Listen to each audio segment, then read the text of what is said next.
নমস্কার, তোমাদের বাংলা ইউটিউব পাঠশালা চ্যানেলে স্বাগত জানাই। আজকের রচনা হলো কোনো শিক্ষামূলক স্থানে গিয়ে তুমি ভ্রমণ করছো, সে সম্পর্কে তোমার অভিজ্ঞতা জানাও।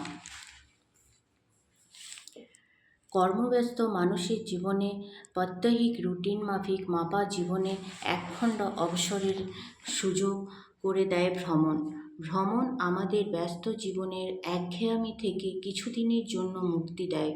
নতুন কোনো স্থান আবিষ্কারের আনন্দ ও উত্তেজনায় আমাদের মন পরিতৃপ্তি লাভ করে ভ্রমণের মাধ্যমে। নেক্সট প্যারা। আমি এমন একটি ভ্রমণের অভিজ্ঞতা এই প্রবন্ধে লিখতে চলেছি যা নিছক কর্মবিরতির অবসর ভ্রমণ নয়, ছিল একটি শিক্ষামূলক ভ্রমণ। বিদ্যালয় থেকে আমাদের নিয়ে যাওয়া হয়েছিল শান্তিনিকেতন, রবীন্দ্রনাথ ঠাকুরের নিজের শিক্ষা প্রতিষ্ঠান বিশ্বভারতী বিশ্ববিদ্যালয়। একদিন সকালবেলা আমরা 6 জন শিক্ষক শিক্ষিকা সহ মোট 30 জন ছাত্রছাত্রী চড়ে বসলাম গণদেবতা এক্সপ্রেসে। দুপুরের মধ্যে পৌঁছলাম গেস্ট হাউসে।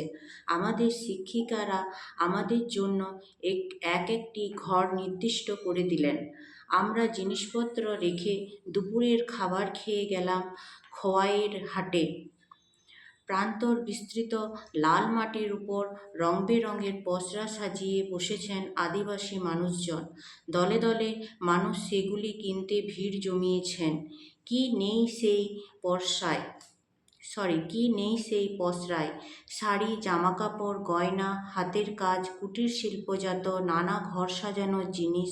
কোথাও আবার গাছতলায় আপন মনে একতারা বাজিয়ে গান গাইছেন একলা বাউল।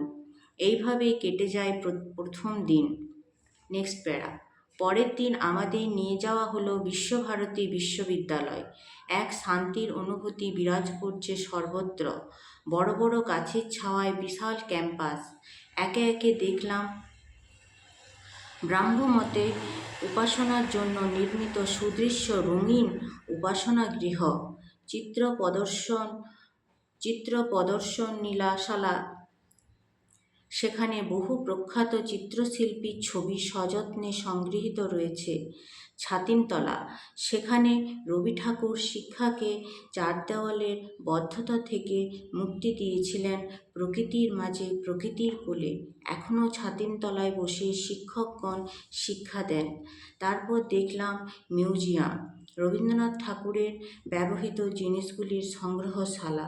চুরি হয়ে যাওয়া নোবেলের প্রতিলিপিও রয়েছে সেখানে। রবি ঠাকুরের বানানো বিভিন্ন বাড়ি, উদীচী, উদয়ন পুনশ্চ দেখলাম। এক অনবদ্য মুগ্ধতায় আমরা অবাক হয়ে গিয়েছিলাম।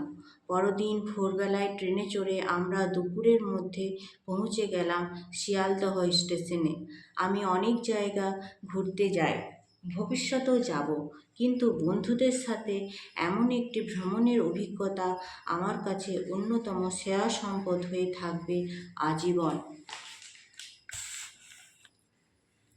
বন্ধুরা, তোমাদের আমার বাংলা পাঠশালা ইউটিউব চ্যানেলটি কেমন লাগছে ভিডিওগুলি, তা তোমরা অবশ্যই কমেন্টের মাধ্যমে আমাকে জানাবে।